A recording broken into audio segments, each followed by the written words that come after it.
Entah istilah apa yang bisa menggambarkan kekejian seorang Priguna Anugrah Pratama.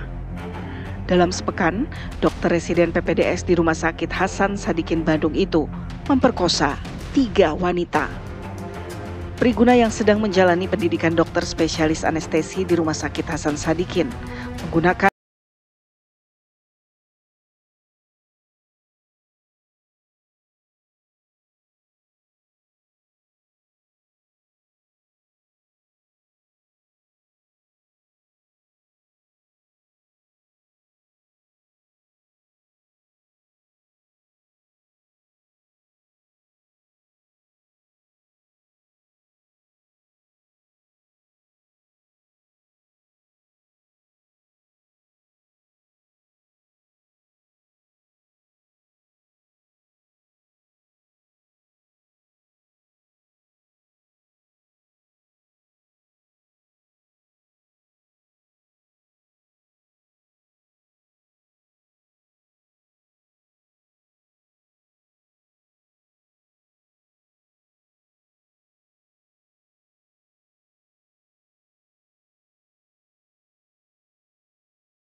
memperkosa korban.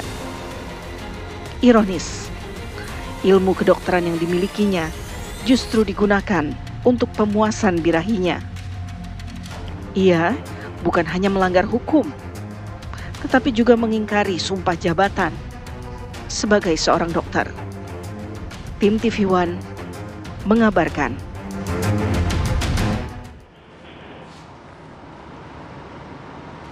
Ya pemirsa, kalau kita lihat paket pengantar mengenai dialog utama kita tadi, kita sebenarnya sepakat ya bahwa profesi dokter itu adalah profesi yang sangat mulia. Ya. Tapi jika ada oknum yang kemudian mencederai profesi dokter ini, ya tentu masyarakat atau publik geram ya. Betul. Selama ini kan kita sedikit-sedikit berobat, ingin sembuh ke dokter, ya kepercayaan, trust kita ke dokter. Tapi dengan kasus ini itu mencederai kepercayaan itu. Tidak hanya korban yang dirugikan, tapi juga dunia medis ikut tercederai. Nah, kita akan bahas apakah sebenarnya yang salah dari kasus ini. Apakah sistem pengawasan atau etik kedokterannya? Yang pasti orangnya udah salah ya. Iya, ini individunya emang udah tapi salah. Tapi maksudnya ada variabel kesalahan lain yang mendukung perbuatan dari oknum dokter ini. Itu yang akan kita bahas pada pagi hari ini. Kita perkenalkan dulu narasumber kita. Di studio sudah ada Mas Reza Indragiri Amril, psikolog forensik. Selamat pagi Mas Reza. Selamat pagi, Assalamualaikum.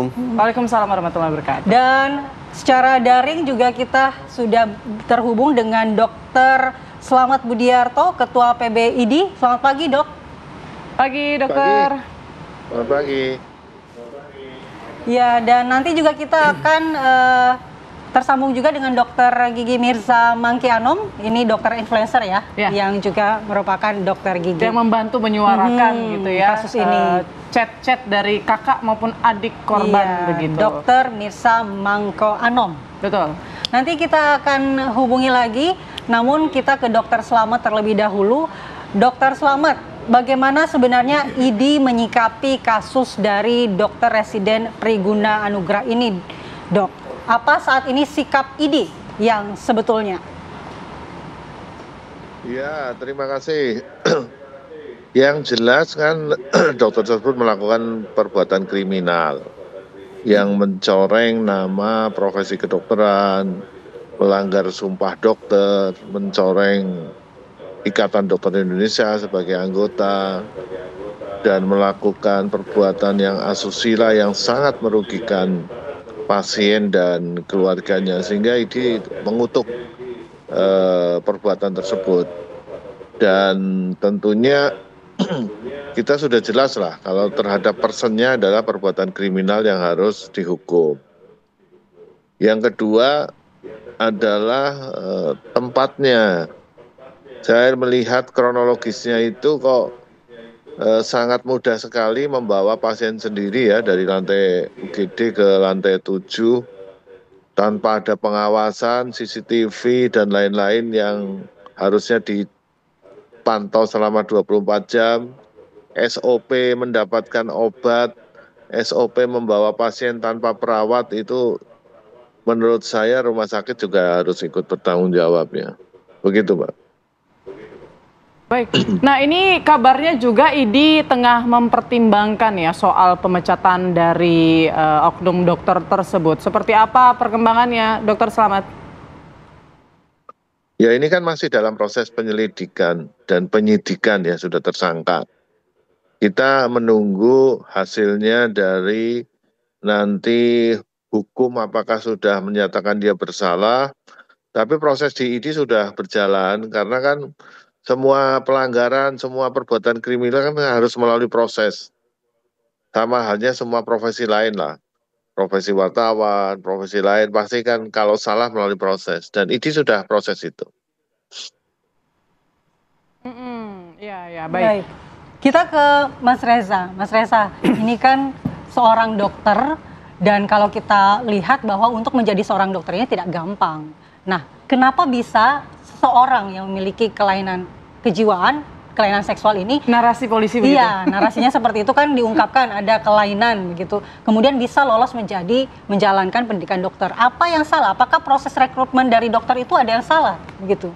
Kita itu acap kali punya ekspektasi yang berlebihan terhadap yang namanya proses seleksi dan perekrutan. Demikian pula ekspektasi yang overdosis terhadap yang namanya psikotes. Anggaplah seorang calon dokter atau profesi apapun sudah menjalani proses seleksi dan perekrutan dan ada psikotes yang sangat ketat di dalamnya. Tetapi kondisi psikologis manusia fluktuatif, dinamis. Kadang naik, kadang turun, kadang stabil, kadang kurang stabil, kadang normal, kadang kurang normal, kadang baik, kadang buruk. Jadi memang harus berkala tesnya ya? Tidak hanya tes yang sifatnya berkala, pengawasan harus terus-menerus. Karena itu dalam kasus-kasus semacam ini saya melihat, saya sepakat tidak cukup bagi kita hanya meninjau bahkan menyikapi atau bahkan menjatuhkan sanksi pada dimensi individunya, tapi juga harus ada penegakan mekanisme pertanggungjawaban terhadap institusi atau organisasinya. Contoh, pada dimensi individu dari pihak Polda Jabar mengatakan bahwa tersangka ini mengidap kelainan seksual. Polda Jabar kemudian juga menyebut sebagai gangguan jiwa. Saya tidak begitu bersepakat dengan posisi yang diambil oleh Polda Jabar. Tapi ini menunjukkan betapa ada persoalan pada aspek individu yang perlu didalami. Tapi juga pada dimensi organisasi. Di TV One saya berbincang dengan Dr. Nazar. Dokter senior yang sehingga saya juga pernah menjadi pengurus Ikatan Dokter Indonesia ya. Dia kepala biro hukum. Nah, dari diskusi itu saya simpulkan ada faktor pendorong dan ada faktor penarik. Push factor dan pull factor. Push faktornya adalah kondisi si individu. Tadi sudah kita tinjau. Pull faktornya apa? Ada dua.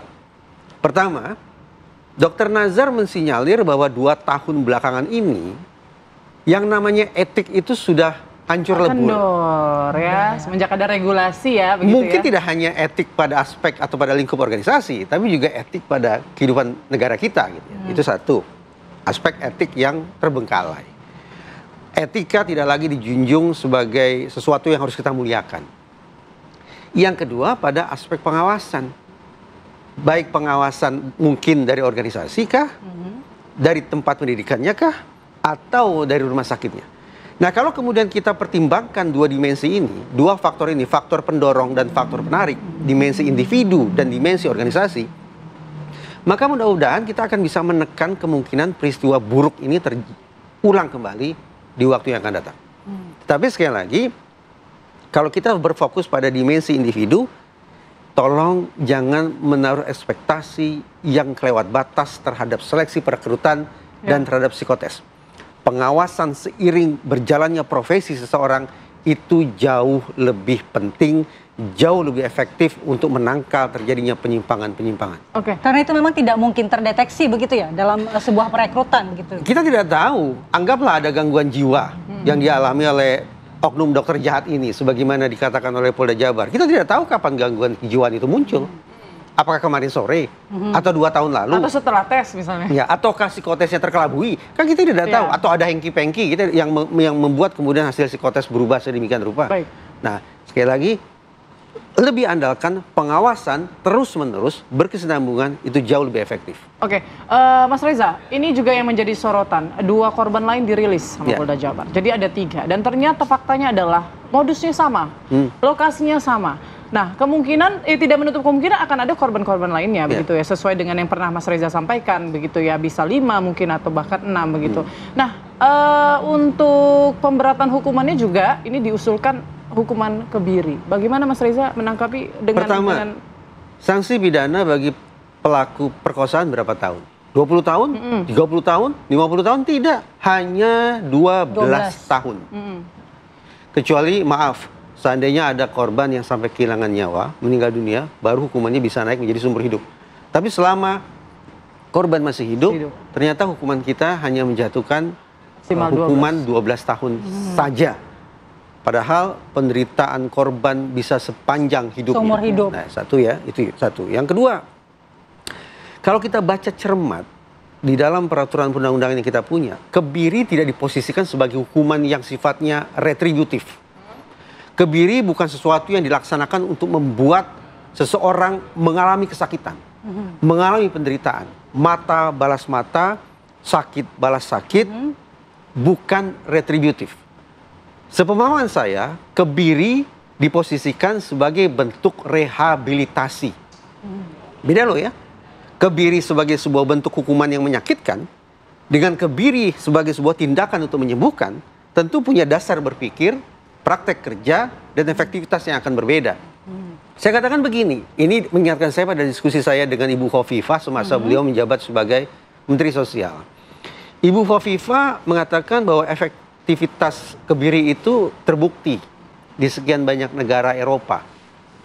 Saya menimpali, saya katakan, efektivitas kebiri di sekian banyak negara Eropa dalam menekan tindak atau residivisme di kalangan predator seksual bukan semata-mata karena kebirinya ansih, tapi lebih dikarenakan kebiri dilakukan berdasarkan permintaan si predator.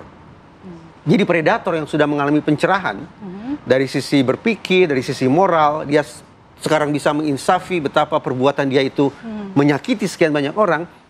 Di sininya sudah lurus, tapi maaf, di bawahnya belum.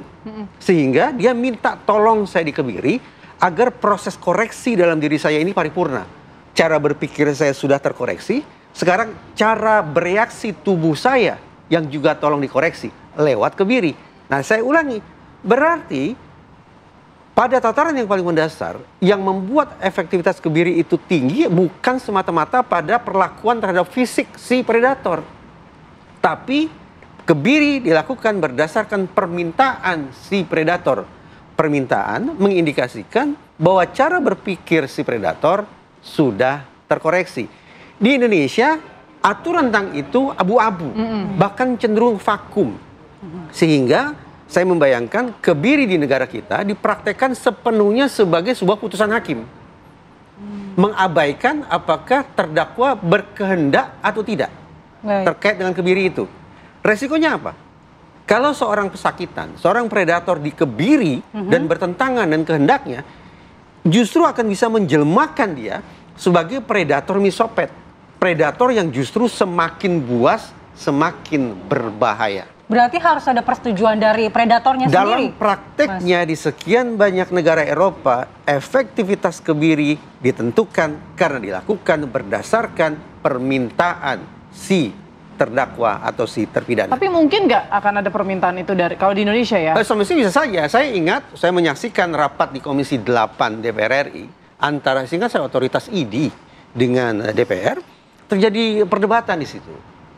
Karena seingat saya otoritas kedokteran menolak seandainya mereka diposisikan sebagai pelaksana kebiri, sementara kebiri tujuannya adalah retributif untuk menyakiti. Padahal dokter tujuannya apa?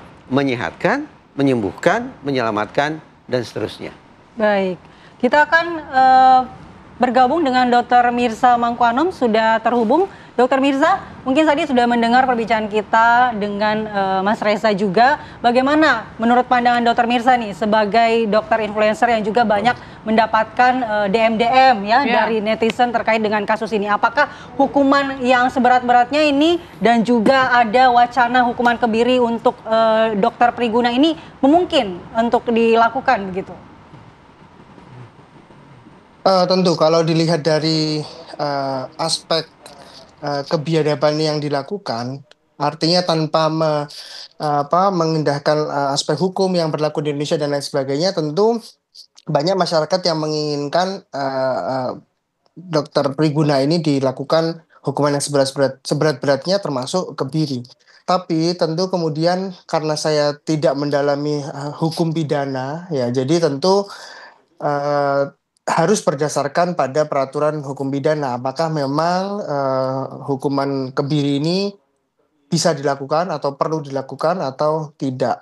Tapi setidaknya bagi saya pribadi ini pencopotan yang bersangkutan dari dokter itu menurut saya itu adalah hal yang sangat memuaskan bagi banyak masyarakat, karena masyarakat tentu takut terhadap orang-orang seperti ini yang berprofesi menjadi dokter, padahal dokter itu adalah profesi yang dianggap punya privilege untuk menyentuh dan memegang tubuh pasien atau tubuh orang lain dengan alasan pemeriksaan. Coba bayangkan kalau orang yang punya privilege seperti itu memiliki pola pikir yang sakit seperti itu kan tentu mengerikan. Yang kedua tentu terkait hukuman pidana tadi saya dengar dari Pak Reza maksimal 12 tahun penjara, mohon maaf dikoreksi kalau salah tadi. Nah itu menurut saya apakah itu sudah cukup atau belum? Dan apakah yang paling penting adalah apakah sudah cukup untuk memberikan efek jera atau efek takut bagi orang lain untuk melakukan hal serupa. Karena kan yang terpenting adalah jangan sampai karena hukuman ini dianggap terlalu ringan mungkin sehingga orang bisa saja melakukan ini. Gitu. Terima kasih. Oke, Dokter Mirza, tapi menurut Anda untuk apa ya? Kalau tadi kan sudah disampaikan juga oleh Dokter Slamet ya bahwa pengawasan rumah sakit ini juga perlu dipertanyakan begitu loh. Kok bisa rumah sakit kan harusnya ya 24 jam selalu ada orang tapi tidak ada pengawasan yang berarti begitu. Apakah Anda juga menyoroti bahwa pihak rumah sakit ini juga perlu dipertanyakan pertanggungjawabannya bagaimana nih? Apakah jangan hanya sekedar mengembalikan oknum dokter tersebut ke universitas, tapi juga ada tanggung jawab lebih yang bisa dilakukan baik itu lembaganya sendiri ataupun juga terhadap korban. Nanti Dokter Mirza dijawab ya usai jeda berikut, kami akan kembali sesaat lagi.